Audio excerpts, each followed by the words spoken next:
Hello everyone, my name is Honey Hoops and welcome back to the sweetest gaming channel around. Whether you're a new or returning viewer, it's very nice to see you. Hey y'all, how have y'all been? It has been a minute. It has actually been 219,000 minutes. It has been a very long time.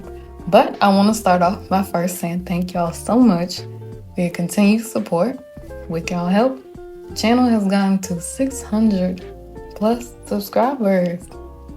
I didn't even really get to celebrate the 600 subs and we're almost at 700. So I thank y'all so much. And I want to apologize, of course, for my delay. I have been struggling to find a balance between work, my family, trying to be a little bit of an adult, and this channel has been taking a hit. But my love and my gratefulness to y'all remains unchanged. So, like I always say, I am blessed to be here. I'm blessed to have y'all, and I am very happy to be here. Also, I had to cut off and interrupt myself. I hope that y'all are doing well and staying safe. I know there's so many negative things going on right now, and I just want to say that even though it may not seem like it, we are all blessed because we are alive and well. Most of us have our health, and we have our mental stability, and we have a warm place to stay and food to eat, and that's truly a blessing. So I just want y'all to stay as positive as you can and look on the bright side of things and know that if things are tough right now, it will get better. And you just have to believe and trust in that. And know that I'm praying for y'all. Some of y'all might not want a prayer, but I am praying for y'all. I always pray over the channel. So I really do hope that y'all are okay and doing well. And that y'all are still being kind and sweet, because even though I leave, that does not mean that we stop being kind and sweet. Now, I know I am talking a whole lot, but I have one more thing I want to share with y'all. So I have this thing. I like to go on GoFundMe every now and then and help somebody when I can. And I found this one family at random, and they were affected by Hurricane Helene. So I wanted to share their story because I got a little tiny platform. So I was thinking, let me just share this story. And if you have anything that you can give, be it time, a repost, or some donation, I'm sure they would greatly appreciate that. I don't know these people, but I did just want to help. So I'm gonna put a link in the description or in the comments. And if you can help out, that would be wonderful. But other than that, y'all, if y'all would allow me, after all that long talking, I would love to go ahead and set the tone for the rest of this video.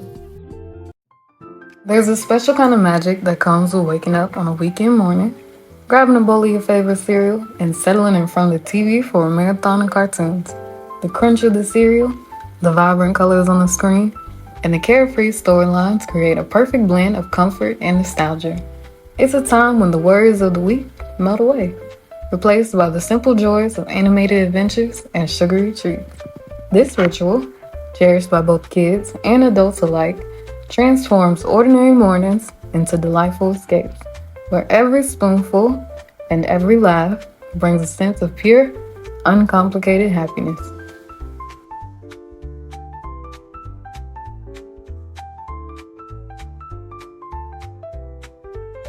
Alrighty, y'all. So I will be telling y'all a little bit about the history of partnerships in kids' cartoons. Producing high-quality educational content is expensive. Partnerships with brands provided necessary funding to maintain production quality and reach a wide audience. Sponsorships have helped cover costs for sets, puppets, animation, and talented staff. Brands often wanted to support educational programming as part of their, I have to slow down with this word, corporate, because if I say it too fast, I will say corporate, social responsibility initiatives. By partnering with children's shows, brands could contribute to the education and well-being of children. Both the shows and the brands benefited from these partnerships. The brands received positive exposure and association with beloved educational content, while the shows gained financial support and sometimes promotional help that expanded their audience reach. For this video, I will be drawing many comparisons to PBS Kids. For those of you who may not know, PBS stands for Public Broadcasting Station. In the US, PBS was known for historically airing programs such as Sesame Street, Mr. Rogers' Neighborhood, and Reading Rainbow. Now, I literally put in my script PBS Kids rant because when I tell y'all I love PBS Kids, I am to this day a PBS kid. What?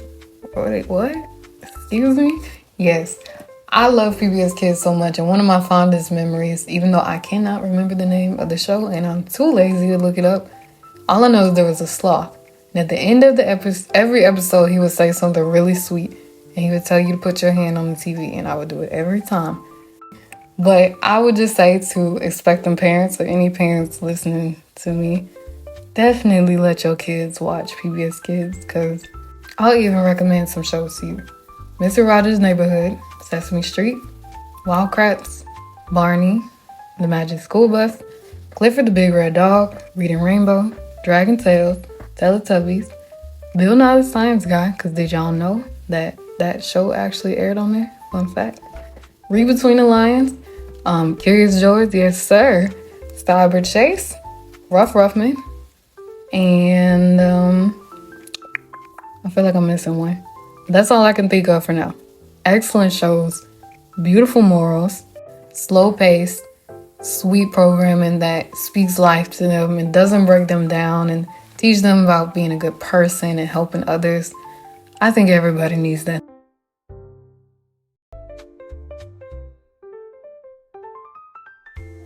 We are provided 8 somewhat concerning commercials from our favorite TV show, some weirder than others.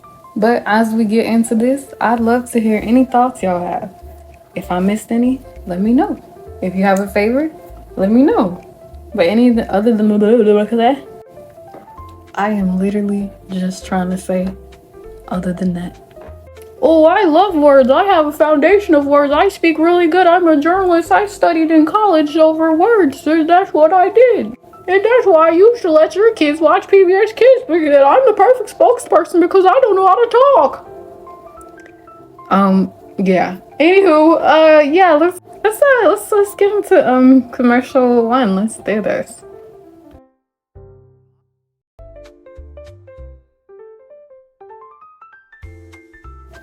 Commercial 1. Crispy Sweet Cereal. Sugar. The fastest way to any kid's heart. For anyone who doesn't recall, Crispy Sweet Cereal is a frosted version of Wally's favorite cereal. The backside of the packaging featured a holiday-themed decoder ring puzzle with our own Eddie Deer. But essentially, they are just Frosted Flakes. And it really wasn't unusual for cartoons to partner with cereal companies. Even to this day, you can find many partnerships just like these. So this advertisement perfectly captures the atmosphere of a typical children's commercial. Nothing strange here, at least that I can tell.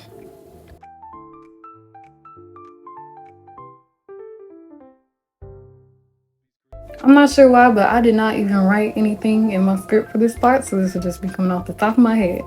In this commercial, we see a narrator describing several very strange looking food combinations that you wouldn't typically see on your day-to-day basis, and we get to hear this lovely sound of Santa engorging himself in what I can only imagine is the finest of eatery. Yummy! Yes. But honestly, as weird as this commercial seems, after some research, I found out that this is actually pretty normal. Not Santa, but these cookbooks full of really strange and odd-looking food. This was normal, and I'm gonna put up some pictures for y'all for context. You'd find recipes like this in magazines or even in commercials advertising the cookbook itself. And I just think it's amazing how much Clown is paying attention to detail to catch something like this and put it into the world of Welcome Home. Because it fits perfectly. I mean, from what we know about these characters, I would not be surprised if Barney B ate a hot dog filled with ice cream. You know, that sounds like something he'd do. But also, it's something that was also a thing back then. So it fits perfectly. Not only does it fit the world that we're building, it also fits the time because after the 1950s, we were in the post-war economic boom, and a lot of people were buying cookbooks, and that's when they became the most popular because we had things such as electronics now, and we had appliances, so people were cooking more. So this would have been a perfect product for Welcome Home to sell because this is the place where the audience was, and this is what they were thinking. This was very current and popular at the time. So this is very smart. I don't know why I'm nerding out about this. I do love cooking.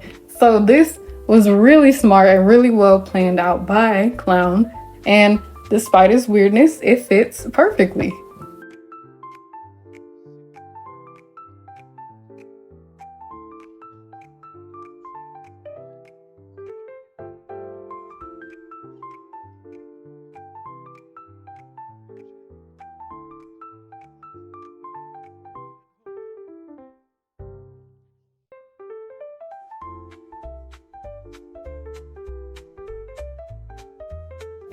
Wally's Ballin' Cup. Commercial 3.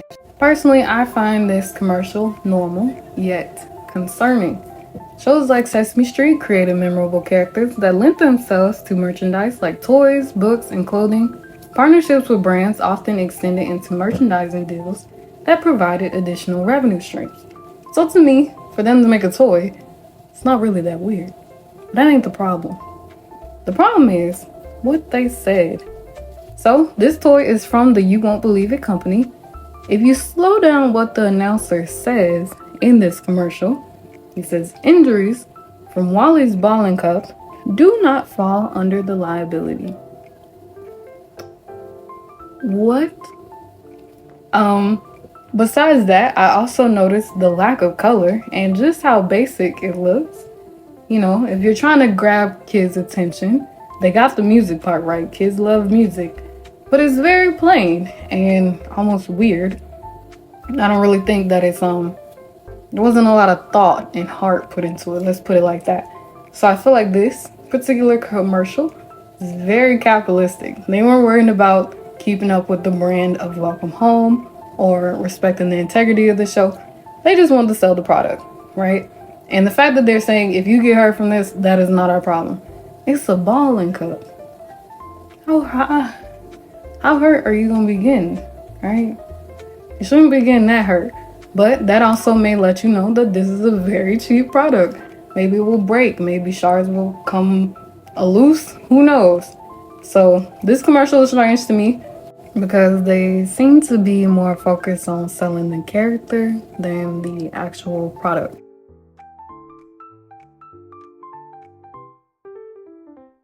Commercial 4. Welcome Home album. Normal cartoons have soundtracks from shows in the form of CDs and cassettes. The only difference about this album is that the song quality was low and the characters were fighting, and it makes you wonder why would they even allow this. And who is this commercial even geared towards? Because most parents aren't gonna watch a commercial of characters bickering and think, this is just what little Johnny needs. Jingle bells. No. But to me, it also feeds into the idea that the company was just chasing profit. They didn't even care about the quality of what was being produced. And they just really wanted to make money, even if it came at the expense of bickering cast members.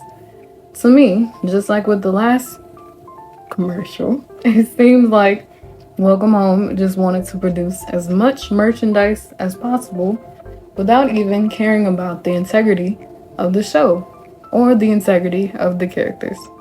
But sure, who knows? Maybe they know what they was doing, because if you keep up with Sesame Street you'll know that Sesame Street has its own little beef going on between Elmo and Rocco. So maybe they know that fighting is good for business. Who knows? But me personally, if I saw a commercial, these puppets singing off key, and then you got the people yelling in the background. No, thank you. No, thank you. No, thank you. Next commercial, let's watch something else.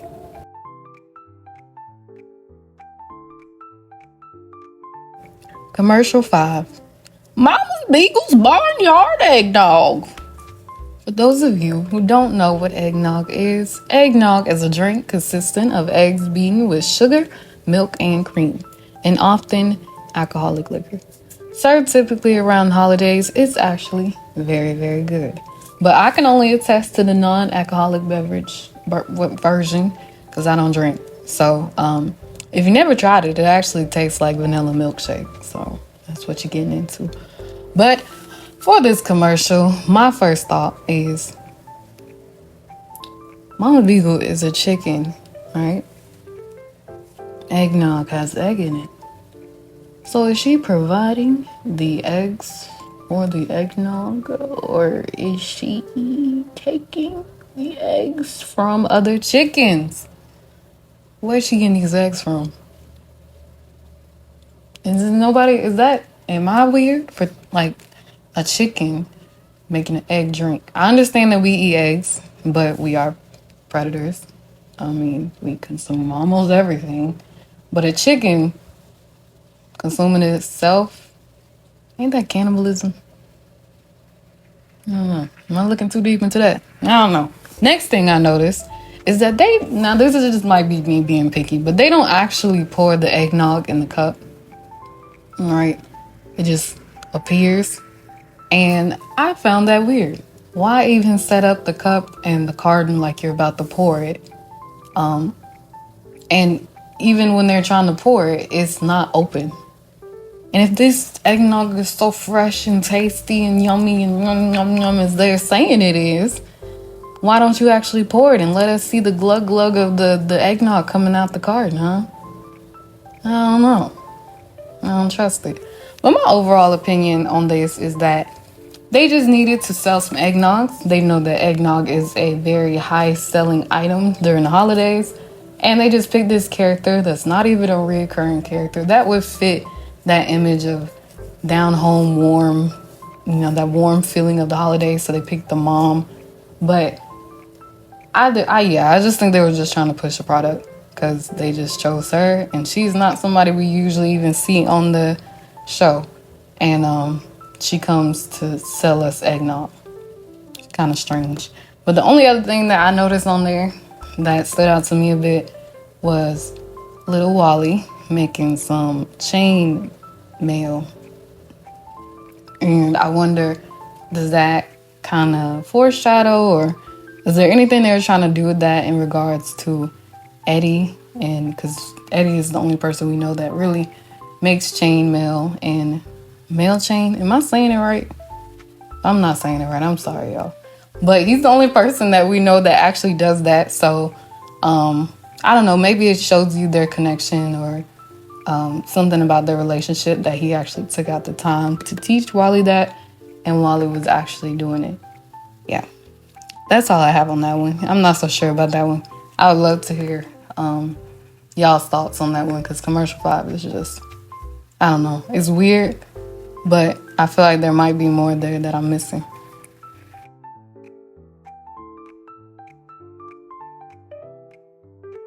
Commercial 6, Hoopla Cigarette. Concerning, but historically accurate. Many cartoons partnered and even depicted characters smoking cigarettes.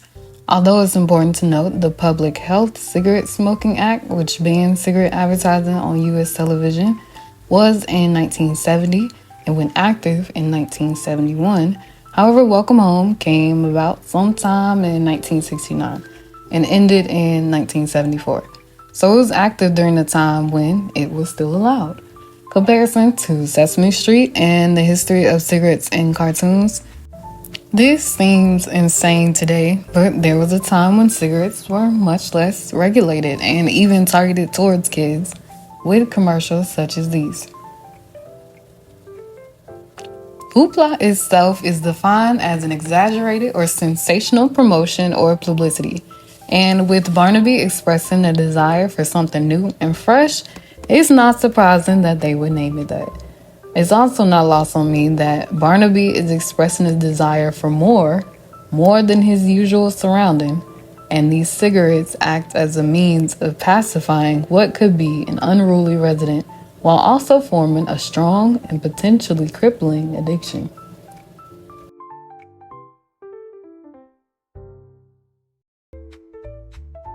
Commercial 7. Dog food. Normal, I guess. It's just a sketch and not an animation, so that shows maybe a potential lack of funding. There's a couple of weird glitches and then it just turns red. So one quote that stood out to me is "goes down smooth." Frank argues that having gravy in dog food has no benefits, while Barnaby argues that all the benefits include such a shiny coat and good I'm trying to read my script, y'all, and I don't know what I'm talking about. The benefits include a shiny coat, good breath, and good breath. And good breath. I'm gonna fire my scriptwriter. Yeah.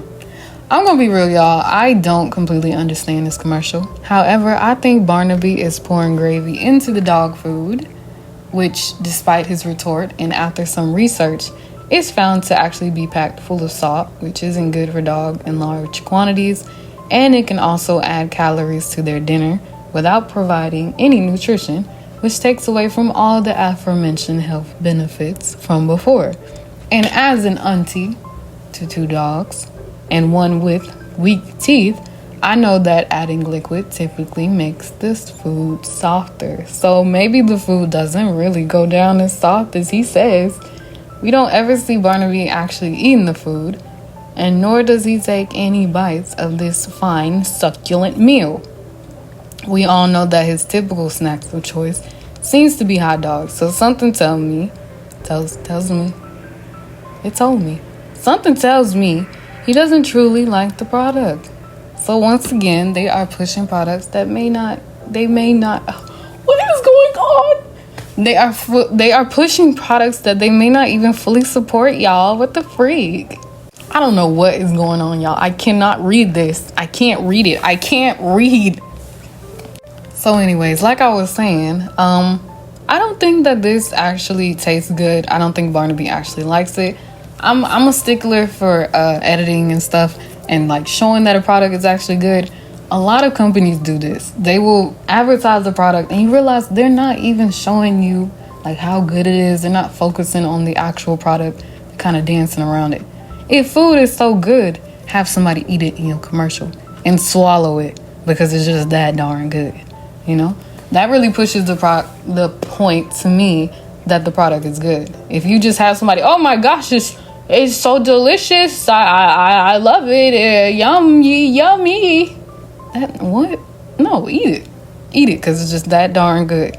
So the fact that he won't eat it and he's adding gravy to it, which is unnecessary and unhealthy, it kind of reminds me like when you put sauce on something because it's not good or because it's bland or flavorless, you're trying to bring a little bit more life to it. That's what I think is happening. And if dog owners actually bought this, is it really healthy for their dogs? Again, showing this disconnect that they don't actually care about their customers like that. They don't care about the product. They're just putting out stuff. And that is not great. It's not good. I don't like that.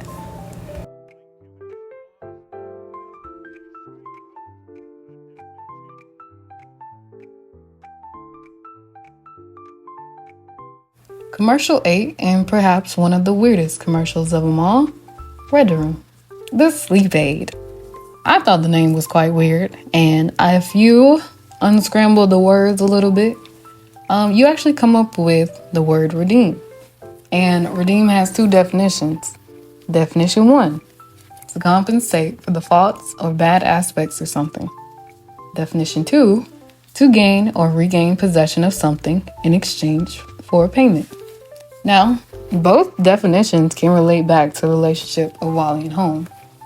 I believe definition 2 is maybe more fitting, and that maybe he uses the medicine to redeem and regain possession of Wally when his thoughts start to wander. But what would be the payment that Home gets in exchange? The payment is having an easily manipulated mouthpiece in Wally. I also noticed that the word is very similar to the spelling of REM dream. REM stands for rapid eye movement. During REM sleep, your eyes move around rapidly in a range of directions, but don't send any visual information to your brain. We already pointed out that there's a lot of imagery of eyes in this particular commercial and all throughout Welcome Home. So I think that this is actually pretty clever. And if you relate the REM dream back to us, or maybe even the citizens of Welcome Home, they might see a lot of things, and we might see a lot of things, but perhaps none of that information is actually being processed correctly because we have no idea what is actually going on. We're just looking, we're just perceiving everything happening, but our brains cannot even process what it is that we're actually seeing. And I feel like that ties really well into this whole Welcome Home aesthetic because we see a lot. We see a lot of colors, we see a lot of imagery, we see a lot of things going on, but do we even actually understand what we're looking at? Is our brain even processing all of these colors and all this information correctly? Also, during REM sleep, your eyes are closed. And I feel like I'm right at the edge of sounding insane, but I'm gonna take it there. Like, just try it for yourself. Try closing your eyes and moving your eyes around. You can still see the light, but you don't see anything. And I feel like this is the state that maybe the puppets get put in once they take this pill. They know that they're awake, they know that they're there, but it's just darkness and they can't process anything that's happening to them. It's almost like you're taking a back seat. Maybe they can still hear things, but it's just they aren't present. And to me it seems horrible. It almost seems like a what are those things called? When you're not fully awake, but you can't move your no, when you're awake but you can't move your body. Sleep paralysis. That's what it's called.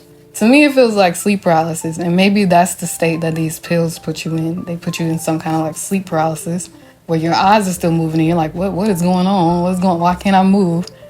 And but you can't. You don't have control over yourself. I don't know. I feel like I sound crazy now, but hey. Other than that, I also noticed that the camera was turning red a lot, as if maybe the file is being corrupted or there's some type of fight for power going on, maybe, and that the pill's bottle the eye on the pill bottle was shifting, and just the language used, like busy minds. It's like, oh, you thinking too much, you overthinking. That ain't good. Let's shut that down. So those are like, and of course the eyes on the wall. Of course, more eye imagery. Those are some of the smaller things I noticed, but that's my thoughts on commercial 8.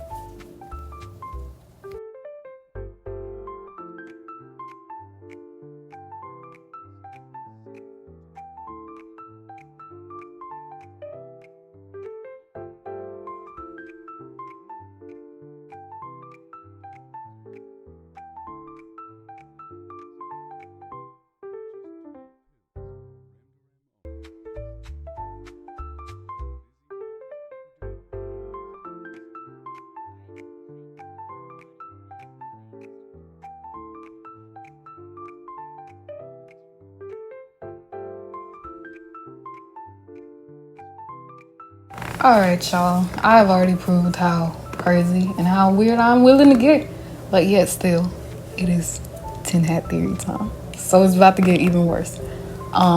First, we are going to talk about the products, and then we will talk about the brand deals. I done already jumped overboard, but y'all know what time it is. It's tin hat theory time. I done already proved my crazy, but stick with me. First thing we gonna talk about is the products. I couldn't help but notice the addictive nature of all the products being pushed. Sugar, tobacco, alcohol, potentially. I'm talking about the eggnog. It could have alcohol in it, and I wouldn't put it past them. And also the drugs, the pills. So not only are they addictive, all of these products have the ability to put its users in an altered state of mind. The kind of state of mind that would appease and comfort an impatient and unsettled member of Welcome Home from the horrors of their reality. So perhaps Home uses these products to medicate different members of Welcome Home.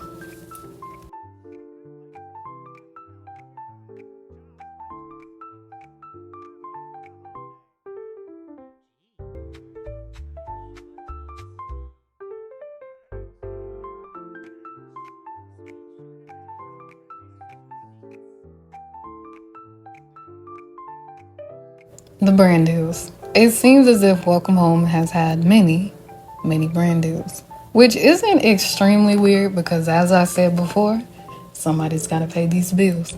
However, the quality of these brand deals are the concern to me. You can see that certain commercials get full-length animations, while some commercials are literally just sketches. And it's also very interesting to me which commercials are full-length animations and which ones are just sketches. The Hoopla cigarette is a full-blown animation, looked like something that could have been made today. And the Red Room is also an animation, and the cereal is also an animation.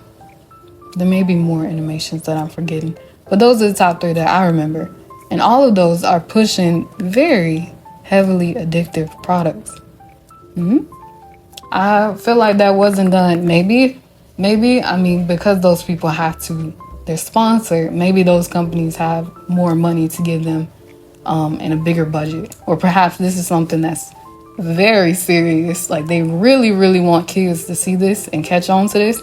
So they're willing to put more money into the animation. But why put more money into a cigarette commercial and a drug commercial and a commercial over cereal? I mean, cereal is understanding. But again, these are highly addictive products. So I'm sure they did this on purpose. But it seems like Welcome Home is getting to a point where they just care less about upholding the image of Welcome Home and its characters and more about profit coming from these brand deals. And it's an unfortunate thing to see. And you can even see it happening with a lot of TV shows today. Yes, I'm going to bring up SpongeBob again because of SpongeBob and this Wendy's meal. The Krabby Patty is supposed to be the best undersea patty you could get.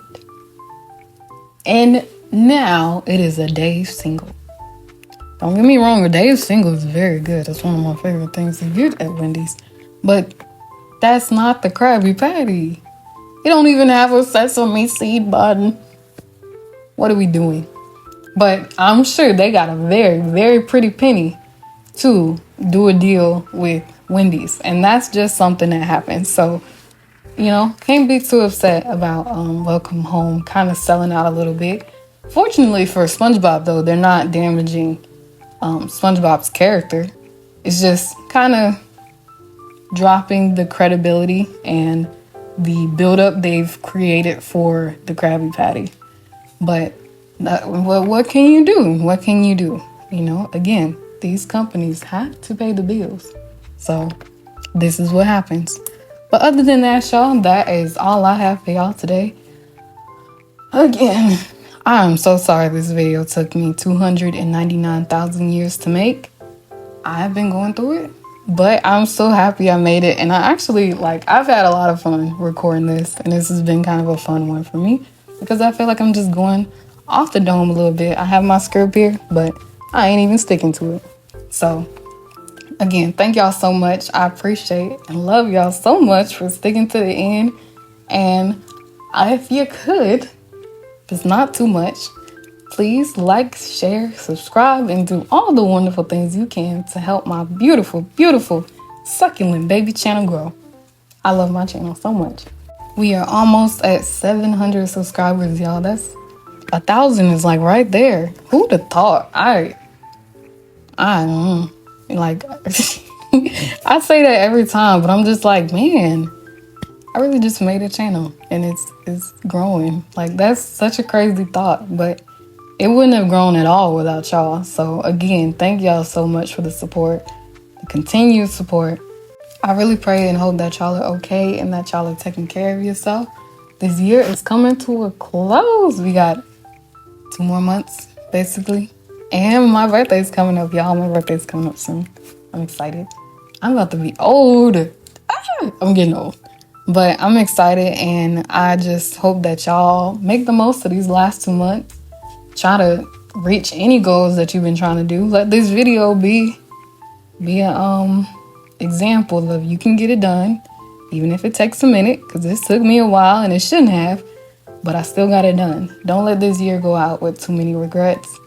and try to do the best you can and finish up strong, because you can absolutely do it. If I can do it, you can do it. And I believe in y'all, and I love y'all so much. I support y'all, and I know that y'all will go on to create. And some of y'all, I see y'all, you're already creating really wonderful things. And I'm very proud of y'all. And I just hope that y'all stay safe, sweet, and kind. And I will see you beautiful, beautiful people on my next video.